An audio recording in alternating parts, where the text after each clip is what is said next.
Now, this is how you go about spraying your garden.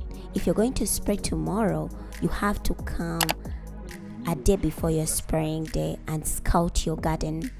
This scouting is going to help you know what kind of chemical you're supposed to spray in your garden.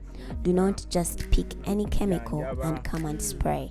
Scout your garden before the spraying day to find out the state of your garden. When you see some insects, some diseases in your garden, then you will know the appropriate medication that you should be spraying that will be effective to help your garden and heal the defects that may be going on. Now, when you find out the defect in your garden during scouting, that's when you go and buy the medication that you're going to use. If you do not know the kind of medication that your crop will need, you can pick a plantation and go with it to these places where we buy this medication, show them your crop. They'll be able to advise you on what kind of spray that you can use. The kind of medication that you might need to spray may be very strong and poisonous, yet you need to treat your garden and you are in the harvesting season. The problem that presents is you spray the medication and you skip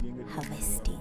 You can remove those which are extremely ready, harvest them and throw them away, so that you do not spoil the overall market for every farmer when you try to send off crops which are poisonous. Because when you do that, you don't only spoil the market for yourself, but you also spoil it for the rest of the Ugandans, because then it will be noted in the European markets that Uganda brings poisonous fruits.